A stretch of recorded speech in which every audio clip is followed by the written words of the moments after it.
अस्सलाम वालेकुम स्टूडेंट्स। आज के लेक्चर में हम स्टार्ट करते हैं नर्सिंग थ्योरीज का फर्स्ट यूनिट। तो सबसे पहले हम देखते हैं इसका कंटेंट। ये इसका टॉस है बेसिकली। इसमें आपके सारे जो भी हमने कंटेंट कवर करना है वो सारा इसमें बताया हुआ है। तो इसमें सबसे पहले जो है ना आपका इंट्रोडक्शन टू नर्सिंग थ्योरीज, ये आपका यूनिट है। बुक से आपका ये यूनिट जो है वो यूनिट नंबर 1 होगा कंप्लीट। लेकिन यहाँ पे इसको दो यूनिट्स में डिवाइड किया हुआ है। यूनिट 1 आपका है introduction to nursing theories, and unit 2 relationship between theory and the science and practice of nursing. ठीक है, ये बुक से आपका इन दोनों का एक ही यूनिट है। ठीक है, ये एक यूनिट हम कवर करेंगे आपकी बुक से। तो अगर इसका टॉस देखें तो इसमें से आपके 5 मार्क्स के एमसीक्यूज होंगे। ठीक है, और एक एससीक्यू होना है। और जो सेकंड पार्ट होगा इसमें इसमें भी 5 मार्क्स के एमसीक्यूज हैं और एक एससीक्यू है। तो आपका जो फर्स्ट यूनिट बुक से है ना वहाँ से आपके दो एससीक्यूज आने हैं और 20 एमसीक्यूज आने हैं। ठीक है, तो ये मोस्ट इंपॉर्टेंट चैप्टर है आपका first chapter introduction to nursing theories. ये हम कवर करेंगे। तो स्टार्ट करते हैं नर्सिंग थ्योरीज की बुक से। Chapter number 1 introduction to theory.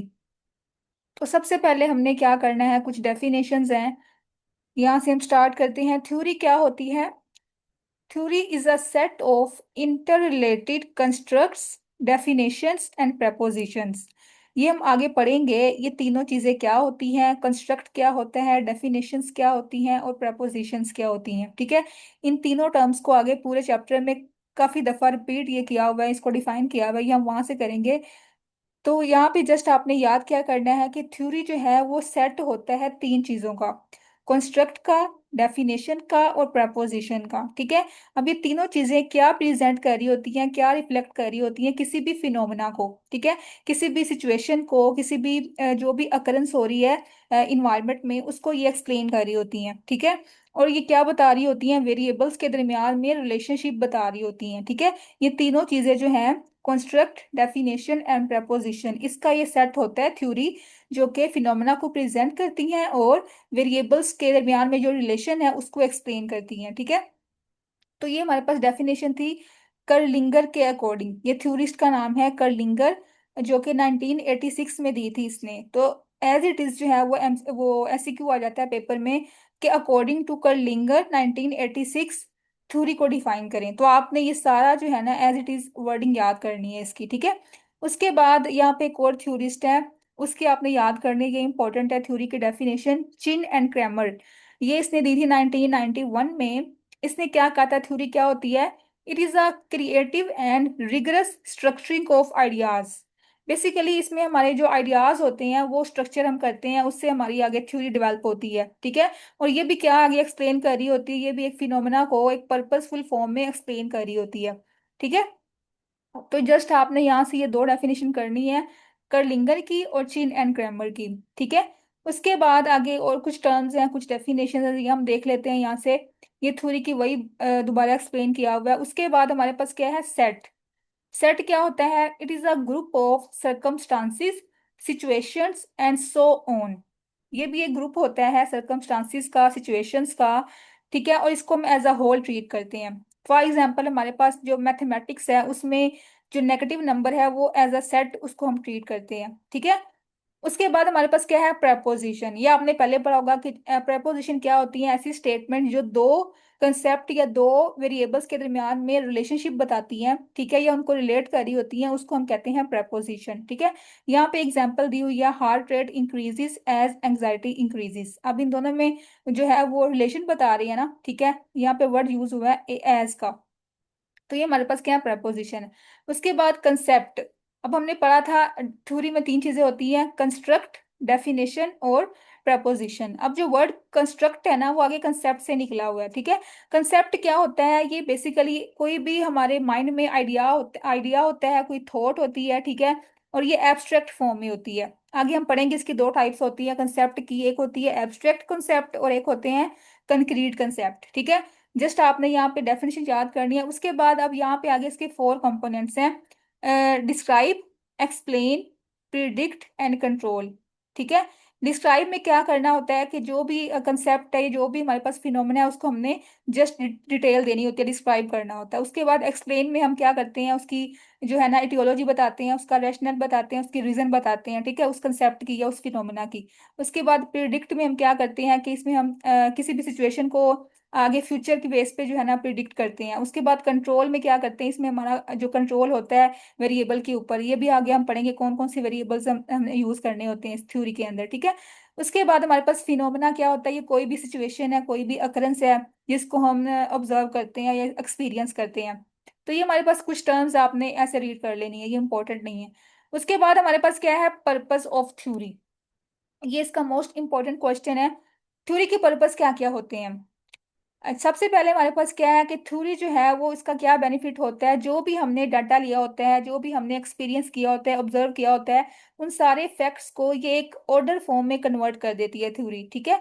जो साइंटिस्ट होते हैं, जो थ्योरिस्ट होते हैं, वो क्या करते हैं, जो भी उन्होंने ऑब्जर्व किया होता है इन्वायरमेंट से, फिनोमेना से, उन सब को ये एक ऑर्डरली सिस्टम में जो है थ्योरीज इनको हेल्प करती हैं, ठीक है। उसके बाद हमारे पास जिसका सेकंड पर्पस क्या होता है, in addition to summarising, theories also serve to explain scientific finding, ठीक है।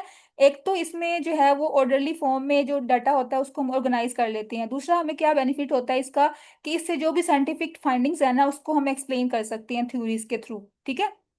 उसके बाद जो थ्योरीज है वो क्या गाइड करती हैं, नेचुरल फिनोमेना की अकरेंस के बारे में भी और इसकी रैशनल के बारे में भी, कि जो फिनोमेना है वो क्यों हो रहा है, उसकी क्या रीजन है, उसके क्या रैशनल है, ठीक है। तो ये थ्योरी है वो सारा इसमें, थ्योरी जो है वो सारा हमें गाइड करती है इस बारे में, फिनोमेना के बारे में हमें अंडरस्टैंडिंग प्रोवाइड करती है, साइंटिफिक अंडरस्टैंडिंग प्रोवाइड करती है। उसके बाद जो है थ्योरीज का क्या पर्पस होता है, ये रिसर्च को स्टिमुलेट करती हैं, ठीक है। जाहिर बात है जब थ्योरी एक डेवलप होती है तो इसका एक पूरा प्रोसेस होता है, पूरे स्टेप्स होते हैं। तो उससे क्या होता है, जो थ्योरिस्ट है या जो भी वो कर रहा होता है, इसके ऊपर काम कर रहा होता है, उसका नॉलेज जो है वो इंक्रीज होता है। तो ये नॉलेज एक्सटेंशन में भी हेल्प करती है थ्योरीज, ठीक है। और ये डायरेक्शन प्रोवाइड करती है और इम्पिटेंस प्रोवाइड करती है। इम्पिटेंस क्या होता है, स्टिमुलस, कि किसी भी नई चीज के बारे में जो है ना उसको ऑब्जर्व करना, नई चीज जो है वो डिस्कवर करना, ठीक है। तो इसके बारे में भी ये डायरेक्शन प्रोवाइड करती हैं थ्योरीज। उसके बाद हमारे पास ये वही बात रिपीट हो गई है कि जो भी डाटा होगा हमारे पास, जो भी थ्योरिस्ट होते हैं या साइंटिस्ट होते हैं, वो जो भी डाटा या जो भी ऑब्जर्वेशन से लेते हैं सारा कुछ, तो उसको ये ऑर्गेनाइज्ड फॉर्म में लॉजिकल और मीनिंगफुल मैनर में जो है ना कन्वर्ट कर देती हैं थ्योरीज, ठीक है। तो ये कुछ इसके पर्पस थे जो आपने अच्छे से करना है, ये इंपॉर्टेंट क्वेश्चन है। उसके बाद ही हमने पहले पढ़ लिया कि जो थ्योरीज है ना उसके फोर फंक्शंस होते हैं। एक तो डिस्क्राइब करना फिनोमेना को, ठीक है, या वेरिएबल्स को। उसके बाद एक्सप्लेन करना, प्रिडिक्ट करना और कंट्रोल करना, ठीक है। ये आगे फर्दर डिटेल में पढ़ेंगे, यहाँ पे जस्ट नाम दिए हुए हैं। उसके बाद आपने क्या करना है, यहाँ तक था इंपॉर्टेंट, ये जस्ट आपने रीडिंग करनी है, इसमें इंपॉर्टेंट नहीं है। बाकी हम यहाँ से करते हैं नेचर ऑफ थ्योरी। अब थ्योरी जो है उसकी क्या नेचर है, क्या कैसे वो डेवलप होती है, क्या उसके कंपोनेंट्स होते हैं, ये हमने इसकी डेफिनेशन में पढ़ा कि इसमें तीन बेसिक कंपोनेंट्स होते हैं, ठीक है। कंस्ट्रक्ट या कंसेप्ट, ठीक है। उसके बाद प्रेपोजिशंस होती हैं और डेफिनेशंस होती हैं, ठीक है। अब इसकी आगे फर्दर टाइप्स हम पढ़ेंगे, ये क्या इसकी आगे फर्दर टाइप्स कौन कौन सी होती हैं, डेफिनेशंस की, कंसेप्ट की और प्रेपोजिशन की। यहाँ पे जस्ट आपने ये तीन वर्ड याद रखने हैं इंपॉर्टेंट, थ्योरी के जो कंपोनेंट्स होते हैं। उसके बाद यहाँ पे एग्जांपल दी हुई है, जैसे कि हमने आपने पढ़ी होगी थ्योरी साइकोलॉजी के अंदर, क्लासिकल कंडीशनिंग थ्योरी, ठीक है। क्लासिकल कंडीशनिंग, ऑपरेंट कंडीशनिंग, तो इन सब में जो है वो डिफरेंट, ये जो ये थ्योरी है ना, तो इसमें भी हमारे पास डिफरेंट वेरिएबल्स हैं, डिफरेंट जो कंसेप्ट यूज हुए होते हैं। जैसे अब यहाँ पे इस थ्योरी में कौन से कंसेप्ट बेसिक हैं, री इन्फोर्समेंट है, लर्निंग है, ये सारे इस थ्योरी के कंसेप्ट हैं, ठीक है। आगे प्रेपोजिशन भी इसमें यूज होती हैं। तो यहाँ पे जस्ट इसको जो है ना एग्जाम्पल के तौर पे पुट किया हुआ है इस थ्योरी को। उसके बाद यहाँ पे इंपॉर्टेंट एमसीक्यूज हैं कि जो थ्योरीज की नेचर है वो दो टाइप्स की होती है, ठीक है। फर्स्ट क्या है, उसकी ओरिजिन, ठीक है। और दूसरी क्या है, इसकी nature, tentative nature of theories. ये हम पढ़ते हैं वन बाय वन। जो थ्योरीज की ओरिजिन है ना, वो क्या कहती है कि थ्योरीज जो है वो साइंटिस्ट डिस्कवर नहीं करते, ठीक है, वो क्रिएट करते हैं, थ्योरीज को इन्वेंट करते हैं। अब इसमें क्या डिफरेंस है कि जो थ्योरीज है ना, वो थ्योरी कंस्ट्रक्शन है या थ्योरी डेवलपमेंट है, वो एक प्रोसीजरल प्रोसेस होता है। इसमें स्टेप बाय स्टेप जो है वो थ्योरी डेवलप होती है। पहले हाइपोथेसिस होता है आपके पास, उसके बाद आप डिफरेंट ऑब्जर्वेशन करते हो, डिफरेंट एक्सपेरिमेंट करते हैं, ठीक है, उसके बाद जाके थ्योरी डेवलप होती है। तो ये हमारे पास एक कंसेप्ट है, एक क्रिएटिव प्रोसीजर है, एक क्रिएटिव एंड इंटेलेक्चुअल प्रोसीजर है, जो कि थ्योरिस्ट जो है वो इसको क्रिएट करती हैं, थ्योरीज को, और इसको इन्वेंट करती हैं। ठीक है, ये हमारे पास डिस्कवर नहीं होती। ये आपने एमसीक्यू याद रखना है, it can not be discovered by scientist.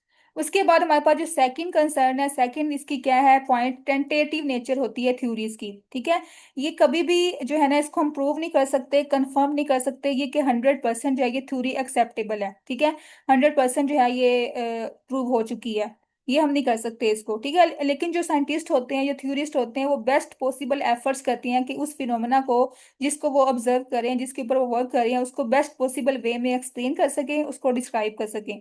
लेकिन ये नहीं कि इसको 100% हम करेक्ट जो है वो साबित कर सकें, ये प्रूव कर सकें कि ये जो उन्होंने फिनोमेना ऑब्जर्व किया है वो 100% करेक्ट है। ठीक है, तो ये इसकी दो नेचर्स थी, ये आपने याद करनी है। उसके बाद यहाँ पे एक और आपने लाइन रीड करनी है कि अगर जो थ्योरीज डिस्कवर हुई हैं, ठीक है, जो क्रिएट हुई हैं थ्योरीज, अगर वो प्रीवियस थ्योरीज के साथ या प्रीवियस जो भी लॉज थे, प्रिंसिपल थे, या कल्चरल वैल्यूज हैं, उनके साथ कॉन्ग्रुएंट नहीं है, उनके साथ वो रिलेट नहीं कर रही, तो वो एक्सेप्टेबल नहीं होती। ठीक है, वो आगे उनको हम इम्प्लीमेंट नहीं कर सकते। ये आपने याद रखना है पॉइंट। ठीक है, उसके बाद ये नेचर होगी। आगे इसका इंपॉर्टेंट क्वेश्चन है करेक्टरिस्टिक्स ऑफ अ थ्योरी। ठीक है, ये भी मोस्ट इंपॉर्टेंट क्वेश्चन है। अब ये किसने दी थी करेक्टरिस्टिक्स इसकी, टोरस ने दी थी, या टोर्स ने दी थी 1990 में। ये हमारे पास की 7 करेक्टरिस्टिक्स हैं। सबसे पहले क्या है इसकी करेक्टरिस्टिक, जो थ्योरीज हैं इसमें जो कंसेप्ट हैं वो इंटर होने चाहिए, इंटर रिलेट कर रहे होते हैं। ठीक है, ये हमने पहले इसकी डेफिनेशन में पढ़ा कि ये थ्योरी जो है वो सेट ऑफ कंसेप्ट होते हैं।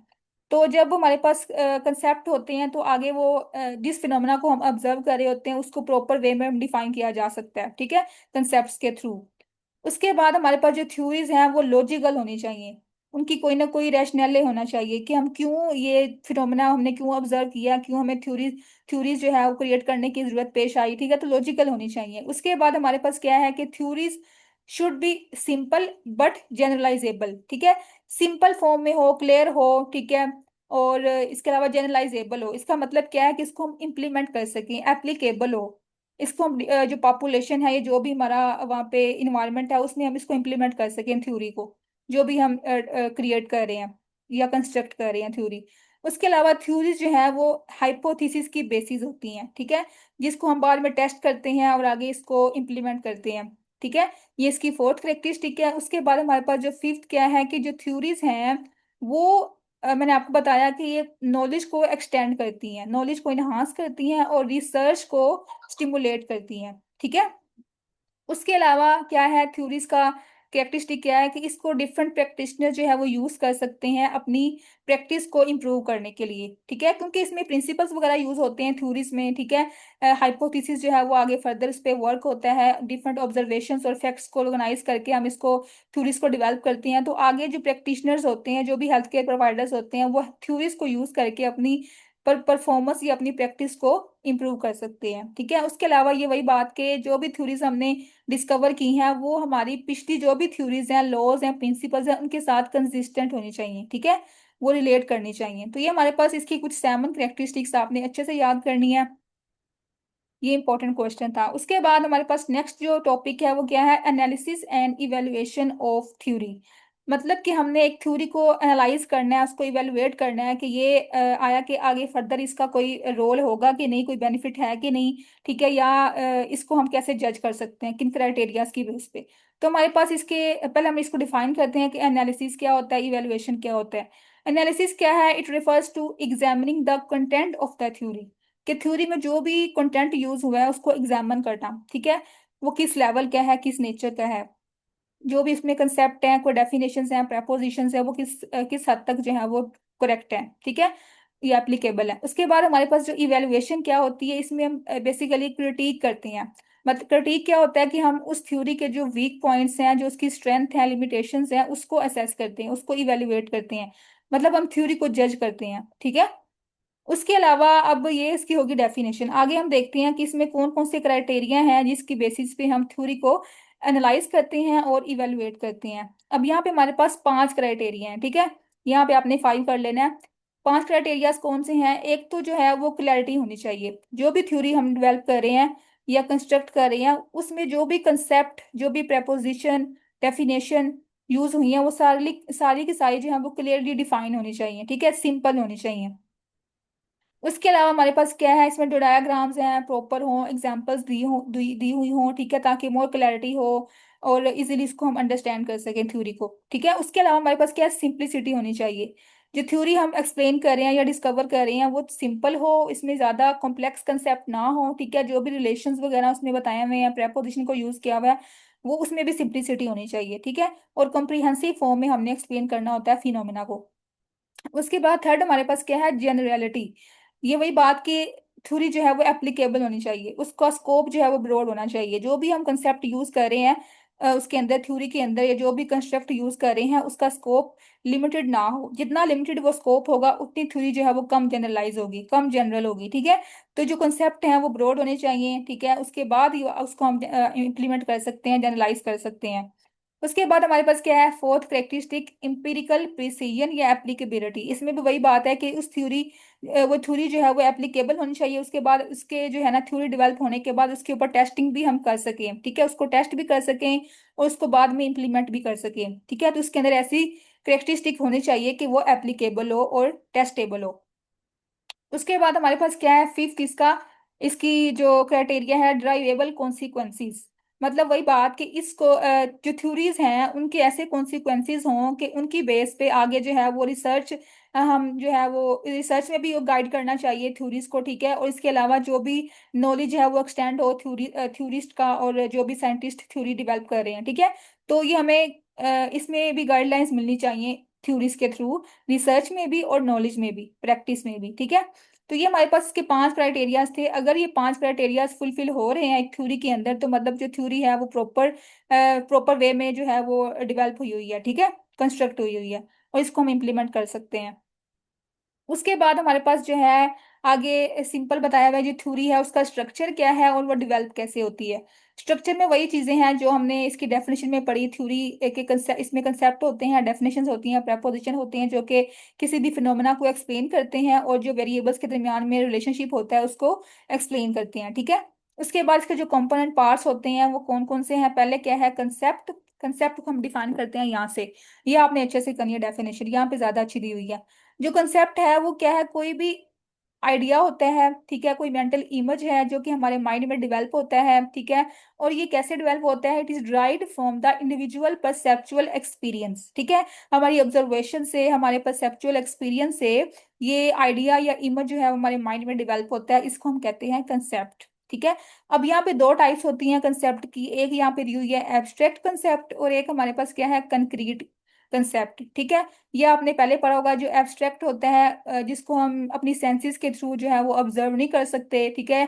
जैसे कि हमारे पास क्या है, इसमें सेल्फ स्टीम है, लव है, इंटेग्रिटी है, ठीक है, जिसको हम टच नहीं कर सकते या उसको हम अपनी सेंसेस के थ्रू ऑब्जर्व नहीं कर सकते। उसके अलावा हमारे पास जो कंक्रीट कंसेप्ट होते हैं जिसको हम मेजर कर सकते हैं, इसको हम अपनी सेंसेस के थ्रू परसीव कर सकते हैं, एक्सपीरियंस कर सकते हैं, ठीक है। तो ये हमारे पास दो टाइप्स आपने कर लेनी है।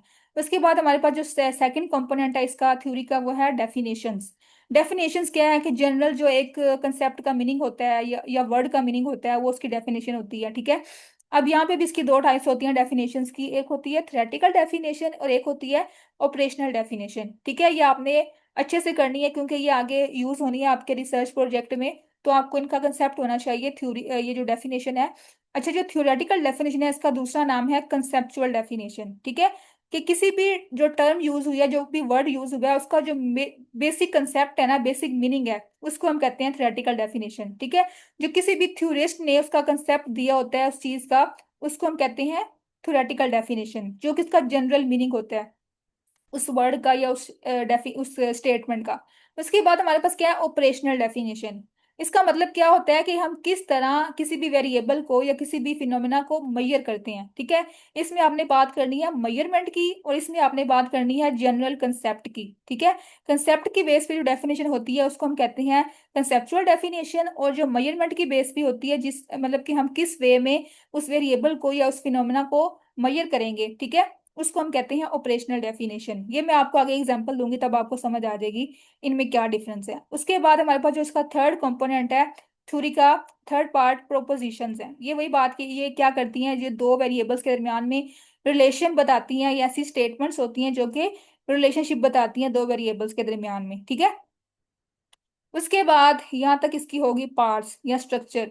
ये वर्ड यूज हुआ हुआ है एक्सियोम्स, इसको हम कहते हैं अजम्पशंस, ये भी स्टेटमेंट होती हैं, ठीक है।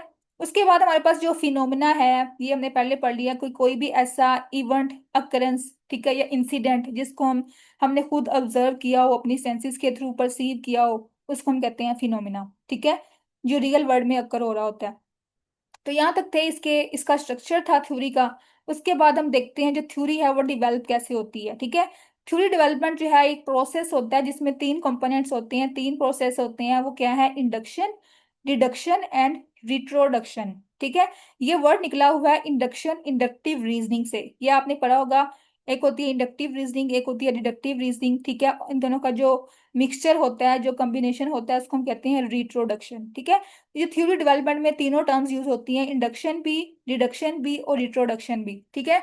अब यहाँ पे इंडक्शन का बताया हुआ है कि ये हमारे पास रीजनिंग की एक फॉर्म होती है जिसमें हम मूव करते हैं from the specific to the general, ठीक है। ये आपने पहले पढ़ी होगी, इसका कंसेप्ट आपको होगा। उसके बाद जो डिडक्शन होती है, उसमें क्या होता है, ये भी हमारे पास एक लॉजिकल रीजनिंग की फॉर्म है जिसमें हम मूव करते हैं from the general to the specific, ठीक है। उसके बाद जो रिट्रोडक्शन है, उसमें क्या है, दोनों को कंबाइन करते हैं, इंडक्शन भी होती है और डिडक्शन भी होती है। अब यहाँ पे एमसीक्यू आपने क्या याद रखना है, मोस्ट इंपॉर्टेंट आपने यहाँ पे हाईलाइट कर लेना है कि जब हम थ्योरी को जनरेट करते हैं ना, ठीक है, या फिर थ्योरी को डिवेल्प करते हैं, तो तब हम कौन सा फिनोमेना यूज करते हैं, कौन सी अप्रोच यूज करते हैं? इंडक्टिव अप्रोच, ठीक है। मतलब कि हम किसकी तरफ आते हैं? स्पेसिफिक टू जनरल की तरफ आते हैं। कब आते हैं? जब हम थ्योरी को जनरेट कर रहे होते हैं या फिर डिवेल्प कर रहे होते हैं, ठीक है। ये आपने एमसीक्यू याद रखना है। उसके बाद जब हम थ्योरी को टेस्ट करते हैं, ठीक है, जब थ्योरी को टेस्ट करते हैं तो हम कौन सी अप्रोच यूज करते हैं? डिडक्टिव। मतलब कि हम किसकी तरफ आते हैं? फ्रॉम जनरल टू स्पेसिफिक, ठीक है। ये आपने, ये लाइन बहुत इंपॉर्टेंट है, ये इसमें से काफी एमसीक्यूज आते हैं। जब थ्योरी को जनरेट करते हैं तो कौन सी अप्रोच यूज करनी है? हमने इंडक्टिव अप्रोच। और जब थ्योरी को टेस्ट करते हैं तो डिडक्टिव अप्रोच, ठीक है। ये यहाँ तक हमारे पास था इसका स्ट्रक्चर पूरा। आगे हम देखते हैं जो थ्योरी है वो कैसे डेवलप होती है, इसके कौन कौन से स्टेप्स होते हैं। ये मोस्ट इंपॉर्टेंट क्वेश्चन है, स्टेप्स ऑफ थ्योरी डेवलपमेंट, ठीक है। सबसे पहले आपने ये करना है कि ये जो स्टेप्स थे ये किसने दिए थे? डिकोफ, जेम्स एंड वाइडेनबेच इन 1968। इसने ये हमारे पास जो है स्टेप्स वो दिए थे थ्योरी डेवलपमेंट के। अब इसके फर्दर 6 to 7 स्टेप्स होंगे, ये हमने करने हैं one by one. Theory develop कैसे होती है? सबसे पहला जो स्टेप क्या है? क्रिटिसिज्म और फॉल्ट फाइंडिंग, ठीक है। इसके नाम से शो हो रहा है कि कोई भी ऐसा, ऐसी सिचुएशन आ गई है या कोई भी ऐसा फिनोमेना हुआ है जिसमें कोई ना कोई आपको फॉल्ट नजर आ रहा है, ठीक है। आप कह रहे हैं कि इसमें कोई ना कुछ जो है वो अवेयरनेस और होनी चाहिए इस सिचुएशन के बारे में, ठीक है। तो आप जो है उसको क्रिटिसाइज करते हैं, सिचुएशन को आप थोड़ा सा जो है ना क्रिटिकली थिंक करते हैं। क्रिटिसाइज करने के बाद आप देखते हैं इसमें कुछ ना कुछ फॉल्ट है, ठीक है, जिसके ऊपर हमें कुछ एक्सपेरिमेंट, कुछ ऑब्जर्वेशन करनी चाहिए, ठीक है। तो सबसे पहला स्टेप क्या है? क्रिटिसिज्म या फॉल्ट फाइंडिंग। अब इसमें क्या इसके बाद क्या होता है? Statement of the problem. अब हमें सिचुएशन का पता चल गया कि कोई सिचुएशन में फॉल्ट आ रहा है, ठीक है। अब उस फॉल्ट को इम्प्रूव करने के लिए हम क्या करते हैं? प्रॉब्लम की एक स्टेटमेंट बनाते हैं कि ये प्रॉब्लम आ रही है, ठीक है। इस सिचुएशन को हमने इम्प्रूव करने के लिए क्या करते हैं? प्रॉब्लम को क्या करते हैं? डिस्क्राइब करते हैं या डिलीनिएट करते हैं। उस सिचुएशन को इम्प्रूव करने के लिए हम प्रॉब्लम स्टेटमेंट बनाते हैं, ठीक है। अब इस आगे फर्दर जो सेकंड स्टेप है ना, स्टेटमेंट ऑफ द प्रॉब्लम, इसके आगे फर्दर 3 स्टेप्स होते हैं, ठीक है। कि हम जो प्रॉब्लम डिस्क्राइब करते हैं उसके कौन कौन से स्टेप्स होते हैं, हम कैसे कैसे डिस्क्राइब कर सकते हैं प्रॉब्लम को। उसमें सबसे पहले है कंसेप्ट आइडेंटिफिकेशन, कि अब जो प्रॉब्लम या जो सिचुएशन हमने जो है आइडेंटिफाई की है या डिस्क्राइब की है, उसमें कंसेप्ट कौन कौन से आ रहे हैं, कौन कौन से आइडियाज, कौन कौन से थॉट्स, कौन कौन सी वर्ड्स हमारे माइंड में, कौन कौन सी क्या इमेज बन रहा है हमारे माइंड में। क्योंकि हमने हमने पढ़ा ना कि कंसेप्ट क्या होता है, कोई भी इमेज होता है, कोई भी आइडिया, कोई भी थॉट्स होती हैं जो हमारे माइंड में डेवलप होती हैं फ्रॉम द परसेप्चुअल एक्सपीरियंस, ठीक है। तो प्रॉब्लम जब डिफाइन करते हैं तो सबसे पहले हम कॉन्सेप्ट को आइडेंटिफाई करते हैं, ठीक है। उसमें डिफरेंट आइडियाज, थॉट्स, वर्ड, ये सारे मिलके क्या बनाते हैं? कंसेप्ट बनाते हैं। ठीक है। अब ये डिफरेंट कैटेगरीज के हो सकते हैं कंसेप्ट, वही जिसमें कंक्रीट भी हैं और एब्स्ट्रैक्ट कंसेप्ट भी हैं। ठीक है। उसके बाद हमारे पास जो आगे टाइप्स यहाँ पे दी हुई हैं कंसेप्ट जो है वो तीन टाइप्स के हो सकते हैं। या तो कंजक्टिव है, या फिर डिसजंक्टिव है, और या फिर रिलेशनल, या फिर रिलेटिव है। ठीक है। ये तीन टाइप्स के कंसेप्ट होते हैं। अब इनमें क्या डिफरेंस है? जो कंजक्टिव कंसेप्ट होते हैं ना, उनमें क्या होता है कि जो वैल्यूज हैं वो सिमिलर होती हैं। ठीक है। जो वैल्यूज हैं वो सिमिलर कैसे होती हैं? जैसे कि यहाँ पे एग्जांपल दी हुई है, अनीमियास के पेशेंट हैं। ठीक है। अनीमियास के पेशेंट में कुछ सिम्टम्स ऐसी हैं जो कि सब में सिमिलर होती हैं। जैसे कि हमारे पास हैंड फेस है, वीकनेस है, फटीग है, कोल्ड कोल्ड क्लैमी स्किन है। ठीक है। तो ये हमारे पास क्या सिम्टम्स सिमिलर आ रही हैं, तो ये कंजक्टिव कंसेप्ट होते हैं। ठीक है। उसके अलावा जो डिसजंक्टिव है ना, उसमें जो है वो सिम्टम्स जो है या एट्रीब्यूट्स हैं वो मैच नहीं कर रहे होते। एक या एक से ज्यादा जो है वो डिफरेंट हो सकते हैं। ठीक है। जैसे कि हमारे पास एनीमिक पेशेंट जो है उसमें कुछ ना कुछ कोई स्पेसिफिक सिम्टम भी होते हैं ना, तो वो हमारे पास डिसजंक्टिव कंसेप्ट होते हैं। ठीक है। उसके बाद जो रिलेशनल कंसेप्ट है वो क्या करते हैं? वो रिलेशन बताते हैं दो एट्रीब्यूट्स के बारे में या दो करेक्टरिस्टिक्स के बारे में। ठीक है। तो ये हमारे पास जस्ट इसकी कुछ टर्म्स दी हुई थी, कंसेप्ट किस तरह के हो सकते हैं ये आपने याद कर लेने हैं। तो ये हमारे पास पहला इसका स्टेप था प्रॉब्लम स्टेटमेंट का। ठीक है। दूसरा स्टेप क्या है? प्रोपोजिशन और प्रिंसिपल फार्मूलेशन। अब प्रोपोजिशन क्या था? ऐसी स्टेटमेंट जो कि दो कंसेप्ट के दरमियान में रिलेशनशिप बताती है। ठीक है। उसको हम कहते हैं प्रेपोजिशन। ठीक है। अब जब प्रोपोजिशन जो है आगे इसको हम जनरलाइज करते हैं, इसको इम्प्लीमेंट करते हैं, तो वो क्या बन जाता है? प्रिंसिपल बन जाता है। ठीक है। ये आपने याद रखना है।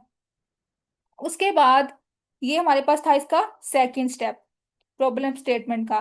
थर्ड हमारे पास क्या है? Theory construction. जब हमारे पास कंसेप्ट भी बन गए, प्रेपोजिशन भी पता चल गई हमें, ठीक है, प्रिंसिपल भी बना लिया हमने, उसके बाद हम थ्योरी कंस्ट्रक्ट करते हैं। अब थ्योरी में हमारे पास सारी चीजें आ जाती हैं, प्रेपोजिशन भी, डेफिनेशन भी, कंसेप्ट भी। ठीक है। अब यहाँ पे जो है ना इम्पोर्टेंट यहाँ पे टर्म है कि जो थ्योरी है वो 4 लेवल्स की बेस पे एग्जिस्ट करती है या डिवेल्प होती है। ये आगे हम पढ़ेंगे 4 लेवल्स डिटेल में, जस्ट यहाँ पे आपने नाम याद करने हैं।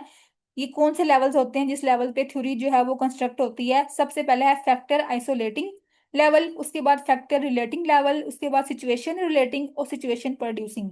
ये आपको नई टर्म्स लग रही होंगी, लेकिन आगे हम पढ़ेंगे इनको डिटेल में। ये कौन कौन से लेवल्स हैं इनके एग्जाम्पल के साथ पढ़ेंगे। ठीक है। ये जस्ट आपने यहाँ पे ऐसे नेम याद कर लेने हैं इनके। ये हमारे पास क्या थे? 3 स्टेप्स थे किसके? स्टेटमेंट ऑफ द प्रॉब्लम के। ठीक है।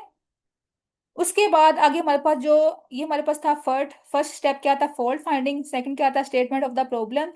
और आगे जो थर्ड हमारे पास क्या है? Theory, validation of theory. ठीक है। वैलिडेशन ऑफ थ्योरी में हम क्या करते हैं? जब हमारे पास थ्योरी कंस्ट्रक्ट हो गई है ना, तो अब हमने उसको वैलिडेट करना है। ठीक है। मतलब कि जो भी हमने जो फैक्ट्स हैं या जो नॉलेज है, जो भी हमने ऑब्जर्वेशन किया, उन सबको हमने एक सिस्टमेटिक वे में ऑर्गेनाइज करना है, उसको वैलिडेट करना है। ठीक है। और ये हमारे पास एंड पॉइंट होता है थ्योरी डेवलप होने का। ठीक है। एंड पॉइंट होता है जो थ्योरी वैलिडेशन ऑफ थ्योरी है वो हमारे पास क्या है? एंड पॉइंट ऑफ थ्योरी है and beginning of scientific fact है। आगे इसको हम फिर जब वैलिडेशन होती है तो इसको हम इम्प्लीमेंट करते हैं, टेस्ट करते हैं थ्योरी को।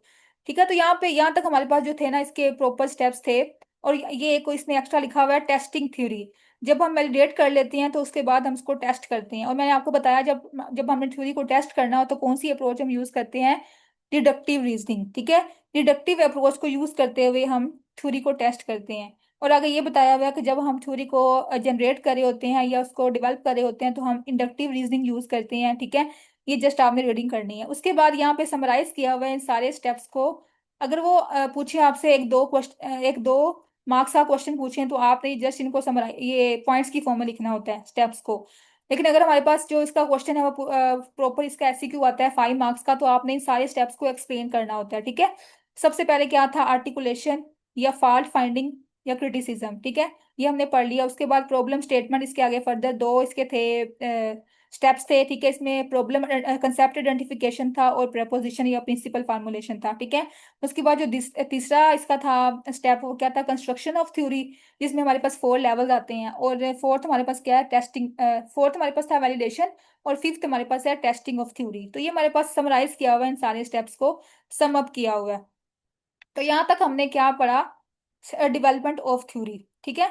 उसके बाद ये वही चीजें हैं जो हमने 4 लेवल्स पढ़े ना, situation producing, situation relating, factor relating और नेमिंग या फैक्टर आइसोलेटिंग थ्योरी। ये 4 लेवल्स हैं थ्योरी कंस्ट्रक्शन के। ये आगे हम पढ़ेंगे, आगे आपका डिटेल में आएगा, विद एग्जाम्पल ही हम वहां से करेंगे। ठीक है। तो आज हमने क्या पढ़ा उसको समराइज करते हैं। सबसे पहले हमने थ्योरी को डिफाइन किया, ठीक है, उसमें हमारे पास क्या क्या चीजें होती हैं, किस किस का सेट होता है वो। उसके बाद हमने पढ़े इसके जो है ना कुछ और टर्म्स थी, जैसे सेट है, प्रपोजिशन है, उसके बाद फंक्शन है इसके, ठीक है। उसके बाद पर्पस क्या क्या होते हैं थ्योरी के, और कैरेक्टरिस्टिक्स क्या होती हैं थ्योरी की, ये हमने पढ़ी। नेचर क्या होती है थ्योरी की, इसमें दो मेन इसकी कंसर्न थे, ओरिजिन और इसकी टेंटेटिव नेचर, ठीक है। उसके बाद हमने ये पढ़ ली कैरेक्टरिस्टिक्स इंपॉर्टेंट थी इसकी, और इसका जो क्राइटेरिया होता है इसको एनालाइज करने का और इवेल्युएट करने का, ये हमने पढ़ा डिटेल में, ठीक है। उसके बाद जो थ्योरी का स्ट्रक्चर है उसमें कौन कौन से कंपोनेंट्स होते हैं, और जो थ्योरी को जब हम डिवेल्प करते हैं, थ्योरी जो इसकी कंस्ट्रक्शन होती है तो उसमें कौन कौन से स्टेप्स इन्वॉल्व होते हैं, ठीक है। तो आज का लेक्चर हमारा यहाँ तक था। आज हमने तकरीबन जो है वो आपके कंटेंट के अकॉर्डिंग 3 से 4 ऑब्जेक्टिव्स कवर कर लिए हैं, ठीक है। ये सारा आपने अच्छे से रीड करना है। अगर आपका कोई क्वेश्चन हो तो आपने मुझसे ग्रुप में या कमेंट सेक्शन में पूछ लेना, ठीक है। नेक्स्ट हम स्टार्ट करेंगे अपना अगला topic, theory and nursing research.